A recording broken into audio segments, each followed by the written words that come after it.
This thing out the other day. It's 2000 Suzuki Intruder VL1500LC. For the past year or so, I've had to replace the clutch line and the slave cylinder for the hydraulic clutch. I got it out and haven't done anything with the master cylinder. So the slave cylinder is new. The clutch line is new. It actually, the stock one had a hole in it down at the bottom there, so I just got this flexi line to put in there. But anyway, got it out the other day, and clutch, it popped it in gear, and it did fine for a couple of minutes, and then it started losing pressure, so you'd have it in gear, and it'd start inching forward a little bit, so thought it had air in the line or something. So checked everything out again. It's all cool. Put up, it's fine. So it's like master cylinder, clutch master cylinders going out on it. And if you look at them back here where the lever goes in, if you see any kind of fluid right there, it's leaking past the seal on the master cylinder. This one had a slight amount. You can see the dust collected around it. So I just got a new master cylinder to put on here, aftermarket one. We'll pop that on there and sucks the new fluid through it. That's going to be the same with any hydraulic clutch. You know, and it could be either one. It could be the slave cylinder or the master cylinder, a hole in the line. This one, slave cylinder, was leaking before. And truthfully, I should have replaced the master cylinder and the slave cylinder at the same time.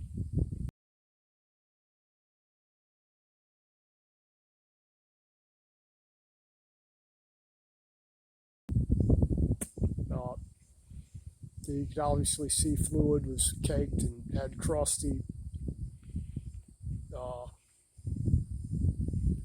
bits around the piston on the slave cylinder. You know, this can all be, if you change your fluid about every 2 years on the brakes or the clutch system, if it's got a hydraulic clutch, you'll be better off. I can tell you this thing's 20 years old, and it's probably never been changed till I put a slave cylinder on there and new fluid. So we're going to slap a slave cylinder on there, and you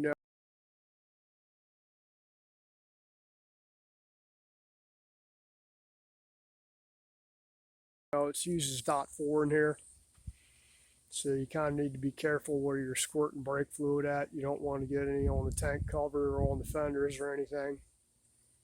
If you do, wash it off immediately before it starts peeling your damn paint off. Alright, let's get to work.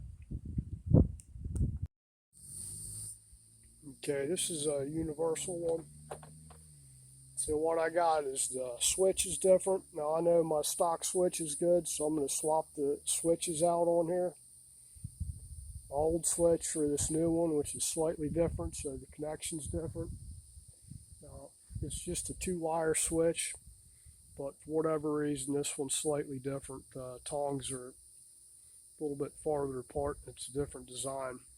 Now on yours, it's just a simple 2-wire system. You got one going in power and one going out. So the switch is only on when you pull the lever in. Simple switch.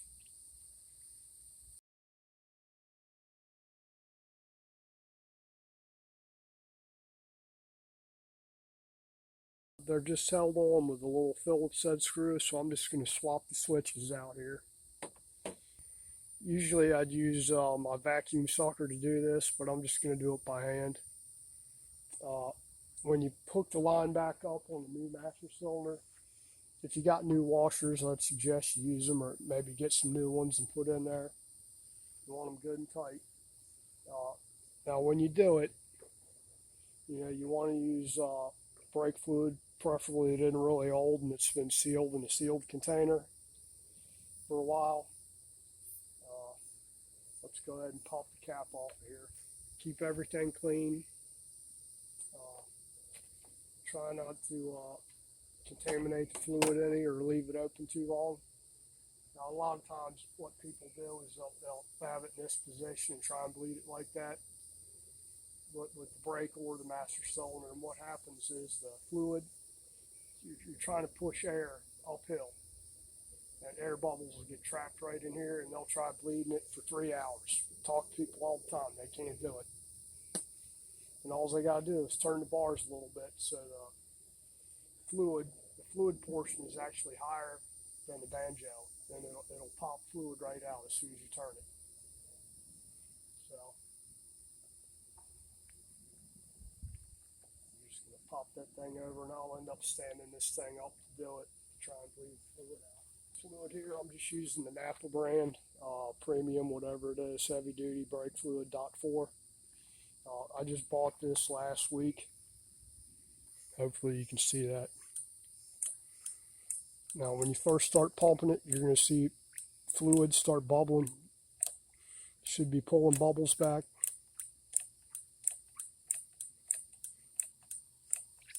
Now I just had fluid, I just put fresh fluid in this last week. Actually not even last week, just a couple days ago. Just sucked some fresh fluid through it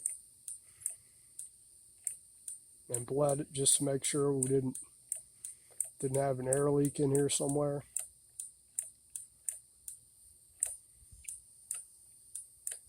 Okay, it's still got a little air in there. Now if you want to, when you're doing this, you don't even need to do a full stroke. So just pump it a little bit and watch for bubbles. And let me see if you can see this or not when I stand it up. So we'll tilt it to the right here, and see more bubbles coming out when you tilt it to the right. We're finally getting some pedal or some lever. Oh yeah.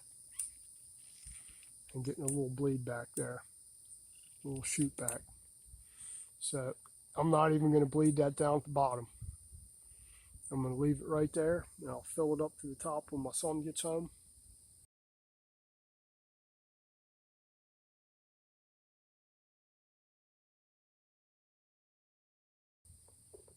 And it should be good. All you got to do is have the master cylinder higher than the banjo bolt, so the fluid's kind of running downhill. Well, it's gravity. Air wants to go up, fluid wants to go down. Fairly simple process. Get people all the time that have they've been bleeding it, and they've been working on cars for 50 years or whatever, but for whatever reason they can't bleed motorcycle brakes. So really that's it. Just think about it. It's natural physics, man. Air rises, fluid's heavier than air, it goes down. So you're going to want to fill it back up. Now this thing doesn't need to be overly full. Fill it up so it's over the sight glass. If it doesn't have a sight glass, don't fill it all the way up. It's got to have a little breathing space in there for when it gets hot, a little air. Or you can possibly lock everything up if you have too much fluid in there. See, I didn't even have to crack the bleeder on that thing. That's good to go. Anyway, that's it for that. Just hook the clutch switch back up. Got to bolt the outer cover back on here and go ride it. We should be good to go. Alright, if you like my content, please like, share, subscribe, comment, all that jazz, and have a good day, good week, good month, good summer.